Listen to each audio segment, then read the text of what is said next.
आकाशमा लाखौं लाख ताराहरू भए जस्तै यहाँ लाखौं लाख आमाहरू, यहाँ लाखौं लाख आमाहरू, तर लाखौंमा एक ध्रुव तारा, तर लाखौंमा एक ध्रुव तारा, लाखौंमा एक हाम्री आमा खड्गमाया।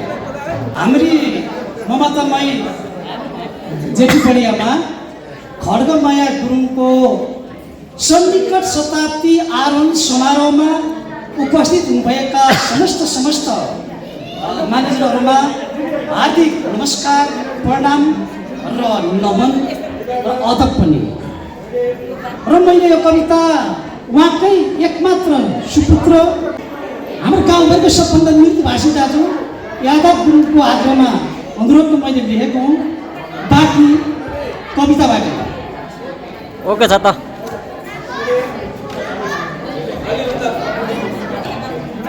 शीर्षक आमाहरू।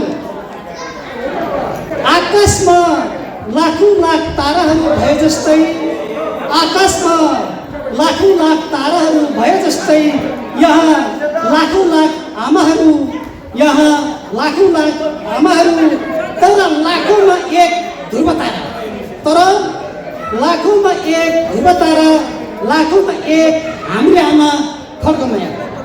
लाखौंमा एक हाम्री आमा खड्गमाया, खास लागिरहने, विशेष लागिरहने, खास लागिरहने, विशेष लागिरहने।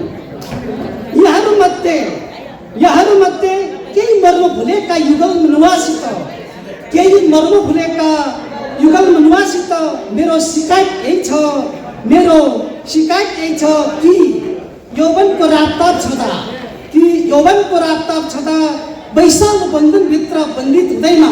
यो चाहिँ हामी बिहे गरेपछि श्रीमतीले बाबा भन्छौँ नि, त्यसबारे भने गुनासो गरेको मैले। वैशाल बन्धनभित्र बन्दित हुँदैमा तपाईँहरू परस्पर आमा र बाबा बन्न सक्नुहुन्न। आमा र बाबा शब्द त्यति सस्तो हुन्न। शास्त्रका देवी देवता नभई, शास्त्रका देवी देवता नभई शाश्वत देवी देवताका मानमर्दन कहिल्यै गर्नुहुन्न। शाश्वत देवी देवताको मानमर्दन कहिल्यै गर्नुहुन्न। उज्यालो यतिकी हिउँदका सुकिला दिनहरूमा घामको तेजस्वी त मुलायम, शीतलता यतिकी पूर्णिमाका सिरसिरे रातहरूमा चन्द्रमाको ओझल भिक्का हामीले जति दुखायौँ आमाले कहिल्यै ऐया भनिन। हामीले जति दुखायौँ आमाले कहिल्यै ऐया भनिन। बिचारी हाम्री आमा माटोभन्दा महान। हामीले जति रुवायौँ आमाले कहिल्यै आँसु काडिन। कतै हाम्री आमा शिखरभन्दा सहनशील। हामीले जति पिरोल्यौँ आमाले कहिल्यै पिर मानिन। बरै हाम्री आमा पत्थरभन्दा जब्बर। हाम्रा निम्ति कति असीम हिउँसित खेलवाड गऱ्यौँ, सम्झेर ल्याउँदा उनीप्रति दया लाग्छ अनन्त। हाम्रा निम्ति कति अगाडि आगोसित लुकामारी खेलिन्, बुझेर ल्याउँदा उनीप्रति माया लाग्छ अनन्त। आफ्ना सन्तानसित हार्न पाउँदा तिनका ओठमा मुस्कुराहटको फुल फुलाइरहने, आफ्नो सन्तानका पीर वेदनासहित सम्पूर्ण सन्ताप सम्मान गर्न पाउँदा तिनका हृदयमा सुखको बर्किमुल फुलाइरहने र त हार्दिक उद्घोष गरिरहन्छन्। भुरीझरीको झट्टेलो निरन्तर सहिरहेकी बिल्कुल हाम्री आमा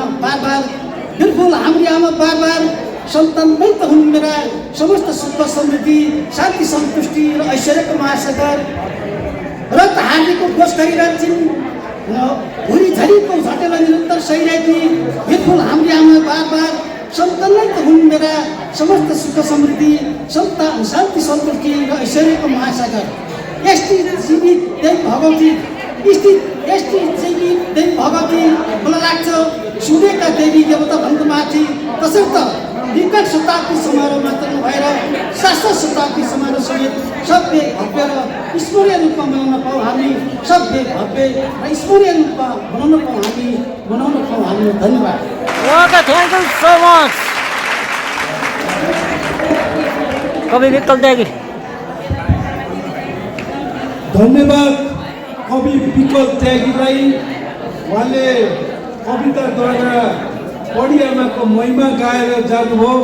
उहाँलाई हार्दिक धन्यवाद व्यक्त गर्दै अब फेरि